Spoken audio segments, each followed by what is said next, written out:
무려 148만 거의 150만 원을 되돌려받는 거죠. 그렇죠. 그러니까 만약에 아까 말씀하신 맞벌이 부부들 중에 예를 들어서 어느 한쪽이 좀 아주 소득이 너무 적으면 사실 별 효과가 없거든요, 이게. 네, 왜냐하면 세금도 덜 내니까. 너무 조금 내니까. 네. 그러니까 이제 어느 정도 소득이 되는 경우라고 그러면은 그쪽으로 하게 되면 그냥 이거는 그냥 다 돌려받는 거니까. 그러니까 이건 일종의 확정 수익 같은 거예요. 네. 103.5 FM 돈을 이해하는 시간 정철진의 목돈연구소.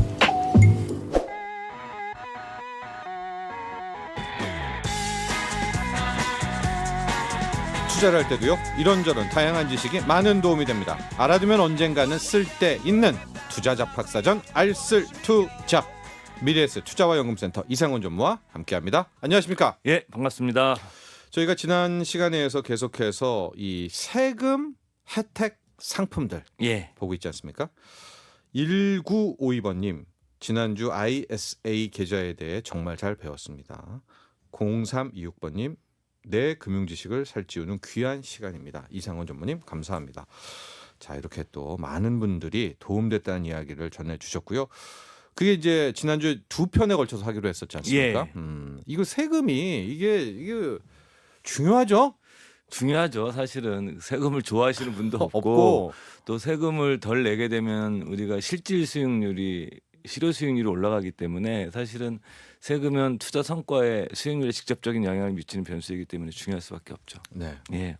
오늘은 두 번째 시간이어서 연금 쪽, 왜냐하면 연금 쪽은 정책적으로 그쵸. 세금 혜택들을 많이 주지 않습니까? 그렇죠. 이것들을 한번 총정리를 해봐야 되겠습니다. 오늘은 여러분들이랑 같이 연금저축계좌 IRP라고 그러죠. 뭐 개인형 퇴직연금 혹은 개인형 퇴직계좌라고 그래서 이제 많이 알려지셨어요. 그래서 오늘 연금저축계좌와 IRP의 그 어떤 그 세금을 어떻게 혜택을 받을 수 있는지 네. 이런 것들 여러분들과 같이 이야기를 나눠보려고 합니다. 또 전략적 운용법까지. 예. 네. 지난주에 했던 건 이제 ISA였고 예. 이제 오늘 우리가 연금저축계좌와 IRP 시작해 볼까요? 예, 이 연금저축계좌와 IRP 퇴직계좌는 세액공제 상품이에요. 그러니까 세액공제라는 말부터 하셔야 돼요. 그리고 비과세라고 그런 거는 발생한 이자에 대해서 세금을 안 내는 게 비과세잖아요. 그러니까 세액공제라는 거는 세액에서 빼준다는 뜻이에요. 세액에서. 그럼 세액이 어떻게 생각되느냐? 여러분들께서 만약 직장 생활하시면 우리 연말정산 하실 때 각종 공제를 하죠. 인적 공제하고 그다음에 필요경비 공제하고 쭉 빼고 나면 남는 게 과세 표준이 남아요. 이 과세 표준이 그러니까 세금의 세율을 곱하는 기준이 되는 게 과세 표준이에요. 여기에 세율을 곱해요. 소득에 따라서. 그리고 결정되는 게 세액이에요. 네. 그러니까 여기에서 결정된 세액에서 돈을 빼준다라는 거예요. 그럼 우리가 이제 여기서 생각해야 되는 게 그러면 세액공제 받을 수 있는 금액이 얼마냐 도대체. 네. 그다음에 세액공제율이 얼마냐. 그러니까 세액공제 받은 금액에다가 퍼센트를 곱한 게 내가 돌려받는 돈이 되니까요. 네. 예를 들어서 지금 현재는 내년에 제도가 바뀔 것 같은데 연금저축과 IRP를 합쳐서 연 700만 원까지 세액공제를 받을 수 있어요. 네. 그러니까 두 개 합한 거예요. 연금저축계좌와 IRP를 합쳐서 연간 7천만 원 갖고 소득에 따라서 여기서 이제 또 설명드리겠지만 나중에 소득에 따라서 소득이 좀 있으신 분들은 13.2%, 그다음에 소득이 좀 높으신 분들은 좀 소득이 좀 낮으신 분들은 16.5% 좀 더 혜택을 더 주는 거죠. 네. 그래서 700만 원 내가 700만 원 최대껏 넣으면은 700만 원 곱하기 16.5%나 700만 원 곱하기 13.2% 한 게 내가 최종적으로 돌려받는 돈이에요. 네. 연금저축계좌에서. 자, 여러분 정리를 좀 해야 되겠는데 지난 시간에 했던 것들은 가령 비과세 혹은 절세, 분리과세 이런 것들은 그 해당 상품으로 나온 이자 수익이나 거기에 매겨지는 그 세금을 깎아준다는 거고 오늘 하게 될 연금저축계좌 또 개인형 퇴직인자 IRP는 이것을 통해서 내가 이제 소득세를 내잖아요. 다른 데서. 그쵸. 거기에다가 세액 공제를 준다는 거잖아요. 그러니까 내가 낸 돈에 대해서 세액 공제를 해주는 거예요. 발생한 수익이 아니라. 이 차이입니다. 이게. 이 차이를 또 아셔야 돼요. 그래서 그 액수가 이제 700만 원 이렇게 나왔는데 이거 한 번 더 구체적으로 갈 겁니다. 이제 처음에 이 개념을 딱 탑재를 하시고요. 자, 그러면 연간 우리가 최대 이 두 개를 해서 받을 수 있는 세액공제 받을 수 있는 액수가 연간 700만 원이에요. 네. 700만 원을 이걸 내가 매월 나눠서 넣어도 되고 일시금으로 한 번에 다 넣어도 돼요. 그러니까 예. 1년 안에만 넣으면 되는 건데 예. 이게 재미난 게 연금저축 계좌와 IRP를 합한 거예요. 네. 네, 두 개를 합해서 700만 원이에요. 그럼 내가 예를 들어서 채우는 방법은 어떻게 하냐면 내가 연금저축 계좌에 400만 원을 넣으면 IRP에 300만 원 넣을 수 있겠죠. 네. 여기서 또 중요한 거는 연금저축 계좌가 이게 참 저는 이게 되게 복잡하게 만들었다고 그거 생각하는데 왜 이렇게 복잡해요, 이거? 저도 그래요. 네. 저도 답답한데 이게 연금저축 계좌에 세액공제 받을 수 있는 한도가 또 정해져 있어요. 그러니까 연금저축 계좌와 IRP를 합해서 700만 원인데 연금저축 계좌에서 내가 세액공제 받을 수 있는 돈이 한도가 정해져 있는 거예요. 이게 뭐냐면은 네. 그 예를 들어서 300만 원 또는 400만 원이에요. 예? 예. 300만 원 또는 400만 원. 이게 왜냐면은 소득에 따라 달라요. 그러니까 소득이 좀 높으신 분들은 이거를 300만 원까지만 넣을 수 있고 여기서 우리가 연간 700만 원이라는 것은 연금저축 계좌와 IRP를 합해서 700만 원이에요. 네. 근데 여기에 또 우리가 생각해 봐야 되는 거는 연금저축 계좌가 또 한도가 정해져 있어요. 그러니까 이제 전체 한도가 있고 그 아래에 하나 연금저축 계좌에 또 한도가 정해져 있는데 IRP는 없고요. 있어요. 그것도 있어요. 네. 아, 더 복잡하네. 네. 그러니까 먼저 연금저축 한도부터 아셔야 돼요. 네. 그러니까 종합소득금액이 1억 원이 넘는 경우, 네. 뭐 이를테면 이런 경우에는 소득이 종합소득 1억이 넘는 경우에는 한도가 300만 원이에요. 그 이하는 400만 원이에요. 네. 근데 내가 만약에 종합소득이 1억 원이 넘었어. 그럼 내가 연금저축에 300만 원만 넣을 수 있죠. 네. 그럼 여기 IRP에 얼마 넣어야 돼요? 400 넣어야죠. 400 넣을 수 있죠. 네. 예. 네. 그리고 반대로 나는 그 종합소득 1억 원이 안 돼. 그러면 난 400만 원까지 연금저축계좌에 넣을 수 있잖아요. 최대로. 네. 넣고 그러면 IRP 얼마 넣어야 될까요? 300이죠. 300만 원 넣잖아요. 네. 근데 여기서 또 중요한 게 있어요. 근데 나는 다 싫고 IRP에만 넣고 싶어. 예. 이게 또 가능해요. 그럼 IRP는 700이에요? 700을 넣을 수 있어 한도가. 내가 700을 넣게 되면 연금저축 계좌에서는 넣는 돈은 세액공제 받을 수 있을까요? 없을까요? 없겠죠. 없게 되는 거예요. 네. 그러니까 뭐냐면 연금저축 계좌와 IRP를 나눠서 하든가 아니면 IRP에 모든 돈을 다 넣는가. 그냥 편하게 IRP에 700 넣고 끝내면 안 돼요? 근데 이게 또 장단점이 있어요.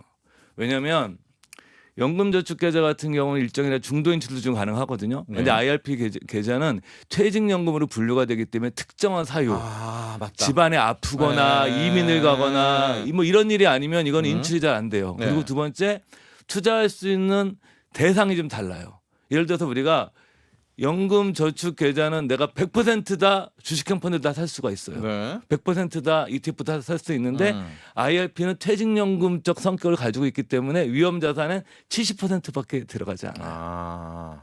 그래서 여러분들한테 저는 권하고 싶은 게 일단은 연금저축계좌 한도를 다 채워놓고 예. 뭐 예를 들어 종합소득 금액이 네. 내가 1억 원이 안 된다 그러면은 400만 원 먼저 채워놓고 그 다음에 IRP 300만 원을 채우는 게 더 좀 효과적이다. 네, 유동성 측면에서 예, 돈이 맞습니다. 언제 필요할지 예, 모르니까. 그렇게 말씀드리고 싶습니다. 그러면 이게 지금 세액공제의 그 한도가 700이라고 했지만 그렇죠. 나는 한 1,000만 원 하고 싶은데 이건 해도 되는 거죠? 예, 뭐 넣을 수 못하는 있어요. 건 아니죠. 예. 세액공제만 700이 한도인 거죠. 예, 합해서 불입할 수 있는 돈은 1,800만 원까지 불입할 수 있어요. 연금저축계좌하고 예, IRP하고. 합해서 1,800만 넣었는데 내가 1,800만 원 넣었다 하더라도 이 중에서 700만 원만 예. 세액 공제를 해줄게. 오케이. 근데 나머지 그럼 1,100만 원은 어떻게? 해? 여기서 네가 이게 좋은 게 뭐냐? 여기서 발생한 수익이 발생하잖아요. 예. 여기서 내가 원금에 대해서 내가 세액 공제 받지 않았기 때문에 이건 내가 원금을 뺏을 수 있어요, 그냥. 원금은 내가 아무것도 한 게 없으니까. 세액 공제 안 받았으니까 내 돈인 거예요. 예. 근데 만약에 이 1,100만 원에서 수익이 났다. 요거는 나중에 연금소득세를 내요. 이거 복잡한데요? 그러니까 생각해 보세요. 네. 내가 만약에 1,800만 원을 다 넣었어요. 네. 그러면 이 중에 내가 700만 원을 세액공제를 받았죠. 네. 세액공제 받았지만 그러니까 세액공제 받았기 때문에 이건 나중에 내가 돈을 낼 때 세금을 내야 돼요. 연금소득세를. 그렇죠. 근데 나중에 1,100만 원은 지금 순수하게 내 돈이잖아요. 네. 내가 1,100만 원 넣었다가 내가 1,000만 원을 뺐어요. 네. 세액공제 안 받았잖아요. 네. 세금이 있어요, 없어요? 없는 거죠. 그건 연금소득세 없어요. 네, 원금에 대해서는 내가 없죠. 1,100만 원 원금에 대해서는. 왜? 아무것도 내가 받은 게 없으니까. 그러면 많이 하면 좋겠네요. 그렇죠. 예. 근데 여기서 만약에 내가 1,100만 원 가지고 운용을 해서 이자를 받거나 배당을 받았어. 예. 그건 나중에 연금소득세를 또 받아요. 아 원금만. 예, 그 원금을 인출할 수 있는 거죠. 음. 이런 또 좀 일종의 좀 좋은 점이죠. 이런 건 내가 원금을 우리가 일단 ISA 같은 경우도 원금을 인출할 수 있거든요. 네네. 그러니까 세액공제 우리가 이제 세액공제 받지 않은 원금은 인출이 가능한 거예요. 그래서 아까 IRP보다는 오래 예. 묶이는 연금저축에 그쵸. 그에 더 일단 한 400을 먼저 그쵸. 채워라. 예를 들면 내가 뭐 매월 한 20만 원 정도 소액으로 좀 하셔야 되는 분들이 연금저축에 할까 IRP를 할까 예. 고민했을 수 있잖아요. 두 개가 예, 예, 있으니까 그냥 연금저축 계좌를 하시라고 저는 먼저 추천해드리고 싶습니다. 네. 예. 그 세액공제 액수를 한번 이것도 따져보고 운용 전략 가볼게요. 이제 예, 예. 한도가 700이었으니까 예. 여기에 이제 아까 세율 또 나오게 했잖아요. 그 예. 곱하기 하고 나오는 예. 고금액을 세금에서 쏙 빼는 거잖아요. 그쵸. 그것도 시뮬레이션 해볼까요? 그렇죠. 우리가 이 연소득 5,500만 원 이상과 이하로 나눠줘요. 연소득이 5,500만 원 넘어가시는 분들은 13.2%를 적용을 하고 예. 그 5,500만 원 이하이신 분들은 우리가 16.5%를 적용을 해요. 더 많이 좀 혜택을 그렇죠. 주는 거네요. 그러니까 700만 원 곱하기 16.5% 하면 115만 5천 원이 되겠죠. 네. 그러니까 115만 5천 원을 연말정산하거나 종합소득세 신고할 때 돌려받는 거죠. 네. 그러니까 세금을 만약에 200이 나왔다. 그러면 115만 원을 네. 빼는 거예요. 돌려받는 네, 거죠. 돌려받는 거기서 거예요. 그다음에 내가 13.2%에 해당되는 사람이다. 그러면 700만 원 곱하기 13.2% 하면 92만 4천 원이 되죠. 내가 돌려받을 수 있는 거죠. 네네네. 예. 근데 여기서 이런 경우도 있어요. 맞벌이 부부들이 있잖아요. 네. 한 분은 연봉이 한 7천대, 한 분은 연봉이 한 5천만 원 정도 돼요. 그럼 누구한테 일단 몰빵 먼저 해주는 게 유리할까요? 맞벌이 부부인 경우에. 그러면은 그 더 높은 세율 공제해야 되는 분한테 몰빵해야 되나요? 그렇죠. 그러려면 네. 소득이 많으신 분이에요, 적으신 분이에요. 적으신 분이겠죠. 예, 적은 쪽에 네. 몰빵해 주는 네. 게 그분이 하시게 되면 풀로 115만 원이죠. 예, 115만 네. 40만 원 정도 더 네. 버실 수가 있는 거예요. 700만 원을 다 한도껏 채워놨다고 가정을 할 경우에는 예. 예, 그 왜냐하면 내가 소득이 높은 쪽보다는 약간 낮은 쪽으로 맞벌이 부분을 먼저 몰아주고 그다음에 남은 거로 내가 채워주게 되면 훨씬 더 세액공제율을 더 높게 적용받으니까요. 그러니까 좀 많이 연봉 버시는 분들은 92만 4천 원 최대치로 그렇죠. 그렇죠. 그다음에 5,500만 원 이하인 분들은 115만 원. 115만 5천 원. 이게 큰 게요, 여러분. 세금에서 그냥 돌려받는 게 지금 거의 100만 원 돈이잖아요. 거의 100만 원 네. 돌려받는 거예요, 이게. 네. 이게 수익률로 따지면 그냥 간단한 거예요. 내가 낸 원금 대비 16.5%이기 때문에 700만 원 700만 원 대비. 수익률이 16.5% 13.2%인 거예요, 이게. 네. 우리가 수익률을 다시 계산해 보게 되면 세액 공제율로 표현하지만 실질률이니까 내가 확정된 수익률을 내가 얻는 거와 똑같은 게임이에요. 네. 예. 네. 그렇습니다. 자, 그래서 이제 운용을 했는데 아까 살짝 언급을 했지만 이제 둘이 합쳐서 700인데 예. 합쳐서 700인데 연금저축 계좌가 최대 400. 400 혹은 소득에 따라 300만 300. 원 혹은 예. 400만 원. 300, 400. 300이나 400인 거죠. 예, 그러니까 우리 이상원 전문 운용할 때 얘를 먼저 채우고 그쵸. IRP를 뒤에다 태워라. 왜냐하면 예. 이건 이제 어느 정도 유동성 확보가 되니까 그쵸, 예, 그쵸. 출금이 예. 예, 된다라는 거고 특히 또 하나 아까 이야기하셨을 때 연금저축 계좌 같은 경우에는 100%다 공격적인 운용 상품. 뭐 쉽게 말하면 예. 주식 관련한 상품으로 실어되는 거잖아요. 예. 그렇죠? 예. 예. 맞습니다. 반면에 IRP는 70%까지밖에 안 돼요. 예, 그런 것도 하고 또 레버리지 같은 상품 할 수 없고 음. 퇴직연금이기 때문에. 그럼 주축으로 따지면은 연금저축 계좌가 선순위로 가야 그렇죠. 돼요. 연금저축 계좌를 먼저 하시는 게 좋죠. 그리고 뭐 중도 인출을 한다고 하지만 그것도 사실은 이게 5년 이상 10년 뒤에 받아야 되니까 내가 세액공제 받는 금액 이상을 넣을 때 예. 그런 좀 의미가 있는 거고요. 그래도 연금저축 계좌가 뭐 어찌 보면 IRP보다 좀 규제가 덜한 거죠. 예, 규제가. 예. 그러니까 연금저축 계좌부터 채우시고 IRP 넘어가시는 게 좀 좋다고 생각을 합니다. 예, 그렇게 운용을 하시고 내년에는 세액공제 한도가 바뀝니까? 그렇죠. 그러니까 900만 원도 늘어나요. 그거 좋은 거예요. 좋은 거네요. 이거는. 무조건 좋은 거예요. 예. 그리고 이제 우리가 연금저축 계좌 한도가 이러잖아요. 지금 300만 원이나 400만 원 소득에 따라 이렇게 다르잖아요. 네. 이것도 통일이 됩니다. 그냥 연금저축 계좌 한도는 600만 원. 그러니까 내가 연금저축 계좌 한도는 600만 원 넣게 되면 IRP 300만 원 넣을 수 있겠죠. 네. 그죠? 네. 900만 원이니까. 근데 네. 내가 연금저축 계좌 500만 원만 넣었어. 네. 그럼 내가 IRP 얼마 넣죠? 뭐 내가 400만 원 넣을 수 있는 거죠. 네. 900만 원 한도니까. 그러니까 이건 또 좋아진 거예요. 그럼 이 지식으로 해야 되겠네요. 예. 지금 제가 올해가 다 갔으니까. 예. 아 근데 올해 거 연말로 아니죠. 받아야 되니까. 올해 지금 만약에 지금 마지막에 내가 지금 목돈이 좀 생겼어. 네. 그럼 내가 이거 뭐 내가 700만 원 다 채우지 못한 거예요. 그냥 지금 목돈 넣으면 되거든요. 이거 내가 말씀드렸지만 꼭 월납만 해야 되는 게 아니거든요. 이거는 내가 연납을 해도 상관이 없거든요. 네. 예. 그러니까 이제 근데 내년에 바뀌니까 내년에는 지금 불입하시는 분들이 예를 들어서 우리가 뭐 얼마 정도냐면은 한 연간 700만 원이니까 200만 원 정도 더 증가되는 거잖아요. 900으로 되는 예, 거니까. 그러니까 이제 200만 원에서 한 이게 한 17만 원, 18만 원 정도 매 월로 이 정도 될 거 아니에요. 더 예, 증액되는 게 그러면은 더 정말 나빠지- 900만 원 풀로 예, 채웠다면 풀로 배울 수 있죠. 그러면 아까 이 5,500만 원 이상이신 분들은 118만 원 그렇죠? 예. 하고 이하이신 분들은 무려 148만 거의 150만 원 150만 정도 원을 예. 되돌려받는 거죠. 그렇죠. 그러니까 만약에 아까 말씀하신 맞벌이 부부들 중에 예를 들어서 어느 한쪽이 좀 아주 소득 소득이 차가 있다면. 아주 소득이 너무 적으면 사실 별 효과가 없거든요, 이게. 네, 왜냐하면 그 세금도 절 내니까. 너무 조금 내니까. 네. 그러니까 이제 어느 정도 소득이 되는 경우라고 그러면은 그쪽으로 하게 되면 그냥 이거는 그냥 다 돌려받는 거니까. 그러니까 이건 일종의 확정 수익 같은 거예요. 네. 예. 또 전략할 때 여러분들 생각하시는 건데 이게 사회 초년병 때 많이 겪는 건데 이 세액공제, 소득공제를 노린다고 막 전략적으로 다 해요. 다 하는데도 자기가 타겟팅했던 것만큼 돈을 못 돌려받습니다. 가령 예. 150만 원을 못 돌려받는 이유가 있죠. 왜냐? 예.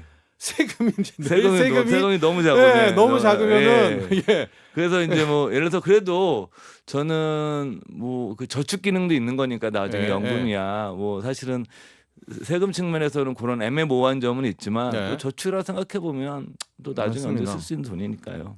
그러나 그 점이 있습니다. 제가 내는 세금이 100만 원이고 이게 세액공제 쭉 계산하면 150만 원인데 예. 50만 원을 되돌려주지 않습니다. 그냥 100만 원이 영원으로 처리가 예, 되는 영원히 거죠. 처리되는 거죠. 영원으로 처리되는 예. 거라는 점. 예. 여러분들 왜냐하면 세금이 안 되니까. 예. 그러니까 세액공제는 내가 낼 돈에서 하는 거지 정부에서 보태주는 게 아니에요. 네. 예. 그 점 꼭 체크하시고 예. 보험회사에서 그러니까 보험사의 연금 상품이 있잖아요. 그렇죠. 걔는 어디에 들어가나요? 연금저축계좌에 들어가나요? 이게 이제 연금저축계 뭐 변액연금 같은 거 많이 가입하시잖아요. 예. 그다음에 10년짜리 뭐 나 보험회사에 10년짜리 적금 들었어. 예. 이게 장기저축성 보험 같은 거. 장기저축성보험. 예, 이런 네. 거지. 그건 연금저축계좌와 IRP와 다른 거예요. 이거는 비과세 상품이에요. 예. 비과세 상품이에요. 예를 들어서 그리고 지난 시간에 했던 거와 육박하네. 예. 비과세 상품인데 이건 변액연금이나 장기저축성 보험인데 이거는 비과세 혜택 요건이 있어요. 또 당연히 네. 5년 이상 납부하고 10년 이상 유지해야 돼요. 10년을 유지해야 돼요, 무조건. 근데 이것이 금액이 왜냐면 예전에 이게 한도가 없어가지고 부자들이 100억을 넣어도 세금이 없었던 시절이 있었어요. 그래서 이 조세형평성 문제 때문에 계속 이 장기성 보험의 비과세 혜택을 줄여서 지금은 일시납 내가 한 번에 돈을 낼 경우에는 1억 원까지만. 네. 그다음에 월납을 할 경우에는 월 150만 원까지만. 그러니까 우리가 두 개를 합하면 일시납 1억, 월납 150이니까 1억 8천이겠죠. 10년을 넣게 되면. 10년에 그렇죠. 그렇죠. 1억 8천이니까 토탈 다 합해서 2억 8천까지만 비과세 혜택을 받을 수 있는 거예요. 근데 내가 만약에 월납 하시는 분들 중에 내가 160만 원이다. 이런 분들은 160만 원 다 하시면 안 돼요. 그러니까 150만 원짜리 하나, 10만 원짜리 하나로 하셔야 150만 원에 대해서 비과세 혜택을 받을 수가 있습니다. 네. 예. 자, 그 보험사 쪽에 있는 연금은 여기에 말한 세액공제 쪽에 들어가는 게 아니라 예. 자체적인 일정 기간 유지하고 그 그쵸. 조건에 맞춰서 예. 비과세, 예. 세금 혜택을 그리고 예. 절세를 받게 된다. 예. 이렇게 생각하시면 되고요. 끝으로 지금 우리가 세액공제 이야기를 하니까 이건 이제 세금에서 돌려주는 거고 예. 소득공제라고 요즘은 많이 줄었는데 거의 없어요. 과표를 깎아주는 소득공제가 예. 좀 있었잖아요. 그러니까 옛날에 과거에는. 연금 상품에 소득공제 상품이 있었고 음. 뭐 청약통장 같은 거 지금 일부가 소득공제형 상품들이 남아 있는데 네. 지금은 거의 소득공제 상품들이 없어요. 이게 왜 없어졌냐면 소득공제형 상품들은 소득이 많은 사람들이 무조건 유리하게 되어 있었기 때문에 그렇죠. 과표가 뭉텅그리게 막 줄어들잖아요. 그러기 때문에 사실은 그런 어떤 조세 형평성 문제 때문에 연금저축계좌 같은 경우에도 세액공제형으로 바꾼 거고요. 네. 쉽게 생각하게 되면 소득은 내가 번 돈에서 빼주는 거예요. 네. 내가 이를테면 1억을 벌었는데 내가 1,000만 원에 막 이게 지금 연금에 그 소득 상품 1,000만 원짜리 내가 만약 소득공제 있다 그러면 여기서 1억 원을 번 게 아니라 9천만 원만 번 거로 네. 인정해 주는 거니까 세제 효과가 훨씬 커요. 그러니까 네. 소득이 높으신 분들일수록 소득공제형 상품들이 가입하는 게 무지 유리한데 실제 소득이 높으신 분들이 가입할 수 있는 소득공제형 상품은 지금 거의 없어요. 그렇지만 소득이 좀 적더라도 소득공제형 상품이 있으면 네. 그런 것들 나오시면 옛날에 뭐 이런 거 있었죠. 뭐 장기 주택 마련 그 저축이라든가 아니면 이제 뭐 장기 펀드, 네, 소득공제 많았어요. 소득공제와 네. 장기 펀드 같은 게 네. 있었는데 지금은 다 그게 절판됐어요. 이런 앞으로 여러분들께서 만약에 정부가 이렇게 소득공제형 상품을 만들어주면 네. 펀드가 됐든 예금이든 무조건 하시는 게 유리합니다. 알겠습니다. 자, 오늘 여기까지 하도록 하겠습니다. 감사합니다. 예, 고맙습니다. 미래에셋 투자와연금센터 이상건 전무와 함께했습니다. 본 방송은 투자 판단을 위한 조언일 뿐 투자 결정과 결과에 대한 책임은 투자자 개인에게 있음을 알려드립니다. 정철진의 목돈 연구소